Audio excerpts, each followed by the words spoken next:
টিয়কৰ উত্তৰদলীয়াত Guwahati press ক্লাবৰ চিকিৎসা শিবিৰ ৩০০ শতাধিক লোকে অংশগ্ৰহণ কৰে এই শিবিৰত। বানে বিধ্বস্ত কৰা টিয়ক ৰাজহ চক্ৰৰ অন্তৰ্গত উত্তৰদলীয়াত দেওবাৰে গুৱাহাটী প্ৰেছ ক্লাবৰ উদ্যোগত অনুষ্ঠিত হয় এক বিশেষ স্বাস্থ্য শিবিৰ। টিয়কৰ বেচৰকাৰী সামাজিক সংস্থা ঐক্য মঞ্চ টিয়কৰ উদ্যোগত অনুষ্ঠিত এই স্বাস্থ্য শিবিৰ আনুষ্ঠানিকভাৱে মুকলি কৰে প্ৰতিদিন টাইমৰ মুখ্য সম্পাদক নিতুমণি শইকীয়াই। ভাষণ প্ৰসংগত তেওঁ কয়, বানে বিধ্বস্ত কৰা মানুহবোৰৰ দুখ দুৰ্দশাৰ ছবিবোৰ সংবাদ মাধ্যমত প্ৰচাৰ কৰাৰ উপৰি সামাজিক দায়বদ্ধতাৰ ৰক্ষা কৰি সংবাদ কৰ্মীসকলৰ বৃহৎ অনুষ্ঠান গুৱাহাটী প্ৰেছ ক্লাব দুৰ্গতসকলৰ কাষত থিয় দিয়াৰ উদ্দেশ্যে আৰম্ভ কৰা এই প্ৰয়াস আদৰণীয়। তেওঁ বানত বিধ্বস্ত হোৱা লোকসকলক মানসিকভাৱে ভাগি নপৰিবলৈ আহ্বান জনায়। উল্লেখযোগ্য যে গুৱাহাটী প্ৰেছ ক্লাবে টিয়ক, নাজিৰা আৰু চৰাইদেউত ৩টা স্বাস্থ্য শিবিৰৰ আয়োজন কৰাৰ উদ্দেশ্যে উজনিলৈ আহিছে। টিয়কৰ উত্তৰদলীয়াত অনুষ্ঠিত প্ৰথমটো স্বাস্থ্য পৰীক্ষা শিবিৰত ৩৫০ জনতকৈ অধিক লোকে স্বাস্থ্য পৰীক্ষা কৰায়। কেইবাগৰাকী বিশেষজ্ঞ চিকিৎসকে চিকিৎসা প্ৰদান কৰা এই শিবিৰত মৰিয়নিৰ বিধায়ক ৰূপজ্যোতি কৰ্মী, যোৰহাট জিলা পৰিষদৰ সভাপতি সুৰজিৎ শইকীয়া বিশেষভাৱে উপস্থিত থাকে।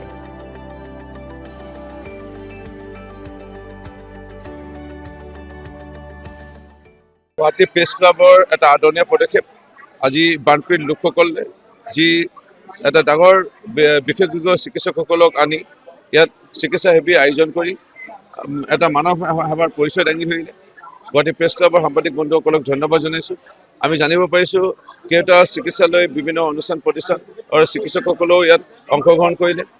গুৱাহাটীত থকা কেইটা মহাবিদ্যালয় ছাত্ৰ ছাত্ৰীসকলেও ইয়াত অংশগ্ৰহণ কৰিলে। এই চেগতে সকলোকে ধন্যবাদ জনাইছোঁ। খুবেই প্ৰয়োজন আছিল। গাঁও বুলি ক'লে মৰিয়নি সমষ্টিতে প্ৰায় ১৫,০০০ ওচৰা-ওচৰি গাঁও এই বানৰ কবলত আছিল। আমি চৰকাৰী চিকিৎসা শিবিৰ যিমানে আমি প্ৰদান কৰি আছোঁ তাৰ উপৰিঞ্চি আৰু আমাৰ চিকিৎসা শিবিৰৰ প্ৰয়োজন আছিল। আজি প্ৰায় ২৮০ জনতকৈ অধিক ইয়াত ৰোগীয়ে চিকিৎসা লাভ কৰিলে। মই ধন্যবাদ জনাইছোঁ। মানৱ সেৱাৰ ঊৰ্ধতম আজি যি পদক্ষেপ এনেধৰণে আহি পেলাই আমাক সুদূৰ গুৱাহাটীৰ পৰা আহি পেলাই প্ৰেছ ক্লাবৰ সাংবাদিক বন্ধুসকলে আৰু চিকিৎসক দলসমূহে ছাত্ৰ ছাত্ৰীসকলে আহি পেলাই আমাক যি সেৱা আগবঢ়ালে, এয়া নিশ্চয় নেদেখা ভগৱানে তেখেতসকলক আশীৰ্বাদ প্ৰদান কৰিব।